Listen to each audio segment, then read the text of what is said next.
Hello everybody and welcome to the Homesteads YouTube channel. Today I wanted to talk to you about the ancient art form of grape growing. So grapes are a true berry and they have multiple health benefits. Today I'm going to go over some of those and the soil requirements and different things that are going to help you achieve your the best harvest that you can get from your grapevines.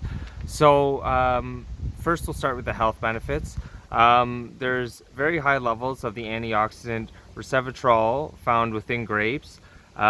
Tests have shown that this antioxidant is going to assist with some chronic diseases like cancer by eliminating free radicals. Resveratrol can also reduce inflammation and has been known to block the spread and growth of cancer.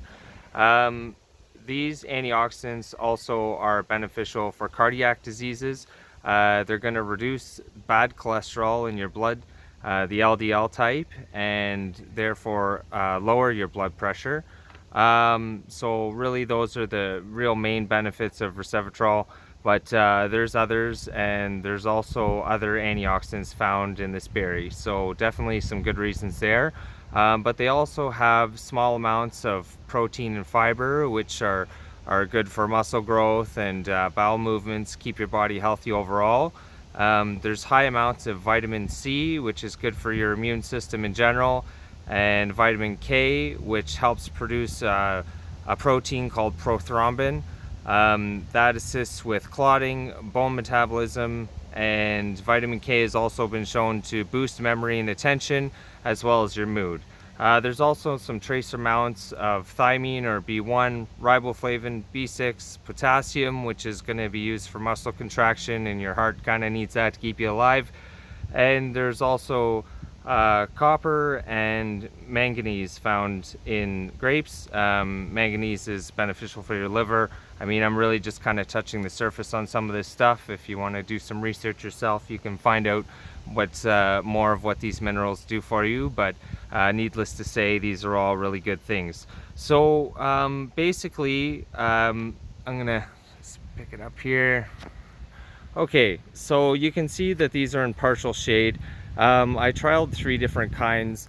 These are a Somerset variety. I think these ones are the red ones. I'm not entirely sure, but we'll definitely find out this year. Come in close here. There you go. You can see a couple clusters. So these vines, this vine specifically receives probably about somewhere in the neighborhood of 8-9 hours of sunlight a day on a good day.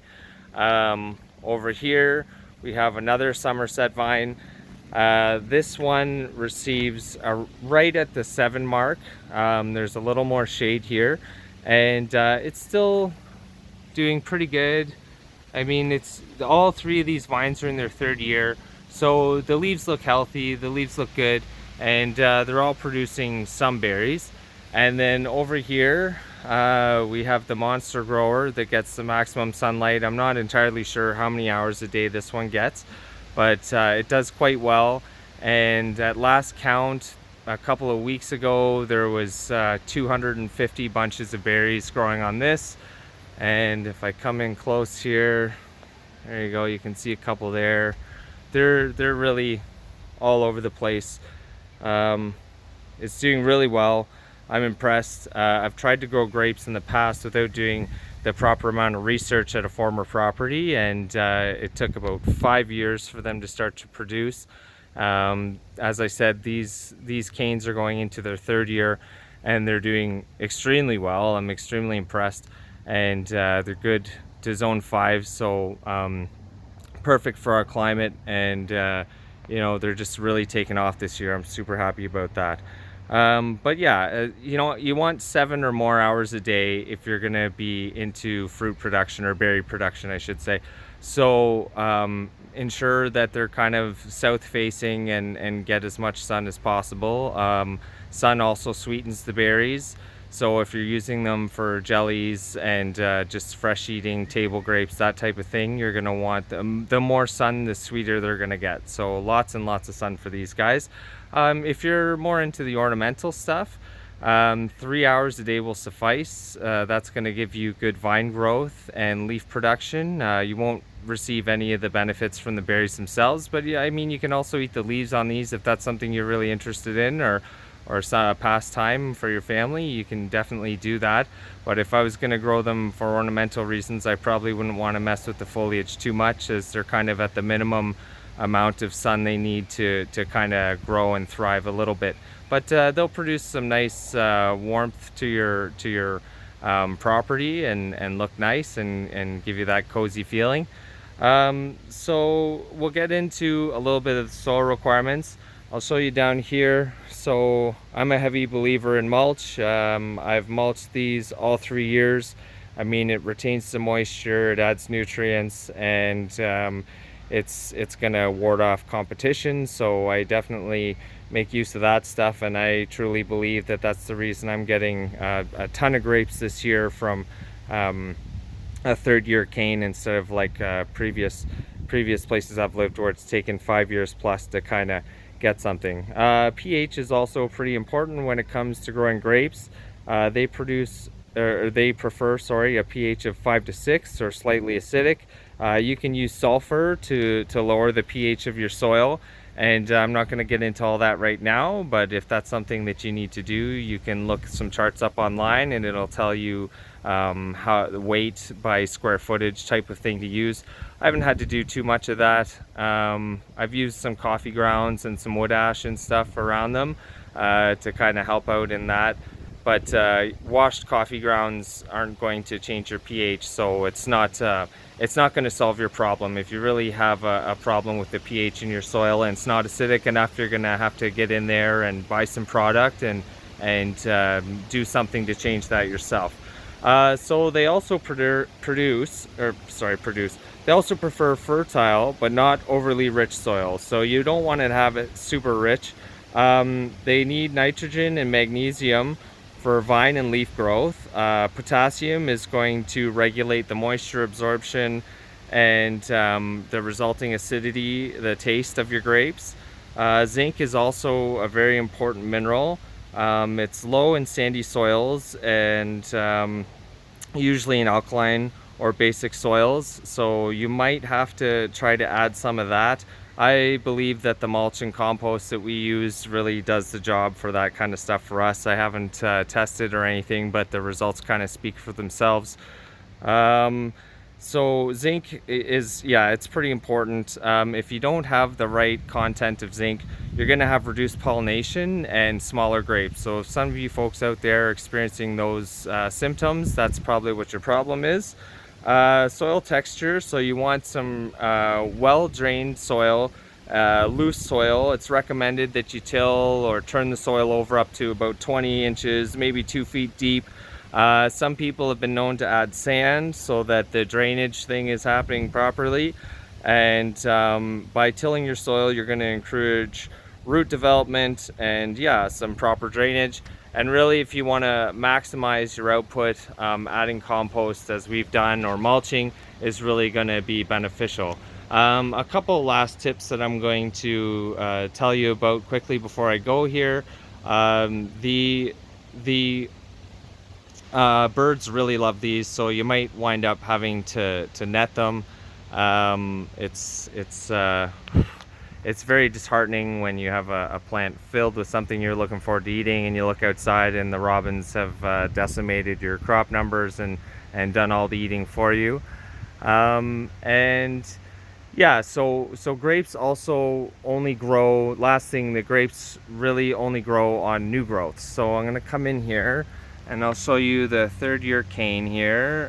This is a Valiant variety, the woody cane. You can tell that this is not a first-year growth. You can see the offshoots as they come up from last year, and the darker color indicates that those are older growths. You're not going to get any grapes from your old growth. So people prune their grapevines if they want to maintain high levels of production, and I will definitely be doing that.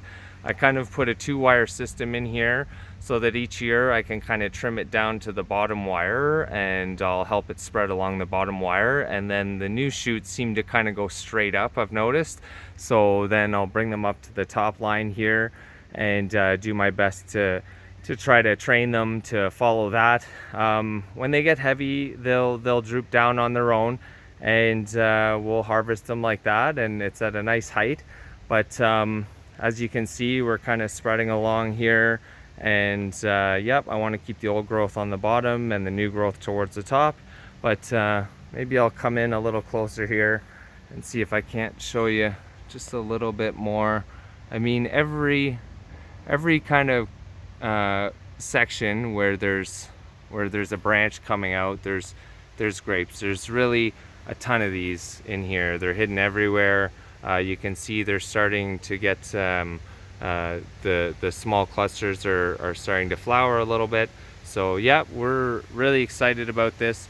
All three varieties, sorry about that, all three varieties have done well considering their conditions, and these were the testers, and based on their proliferation and just production, last year we planted another, what is it, about 16 or so, I think, vines. So yeah, we're gonna have a ton of grapes in the future. I'm really excited about how this is going and the way it's going to turn out, and I absolutely encourage you to grow this delicious and really healthy, beneficial berry on your property if you have the space. You can always trellis them and train them and keep them trimmed back if you don't want them taking up too much space. This little fella here is going to give us definitely a few clusters. I think there's around 20 just on this one, and that's a relatively small space, maybe 6 feet. And this one over here is probably about 12 to 14 feet, and there's a bunch on this too.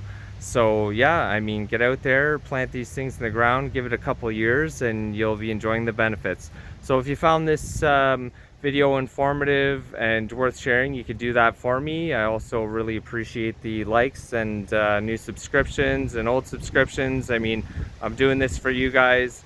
I enjoy this stuff, and I know that you out there who are watching this enjoy this stuff, and I think it's important that we spread the word and encourage people to be even just a little more self-reliant. I mean, if you don't have to buy things for even you know, some fruit and veggies and different things, berries, for if you can offset 5% of your grocery bill with healthier food, reduce pollution and pesticide intake and all that kind of stuff, I mean, you're only benefiting yourself, your community, and really the plant as a whole. So anyways, that's my rant for today. That's the video for today. Thanks for tuning in, folks, and as always, have a great day. Take care.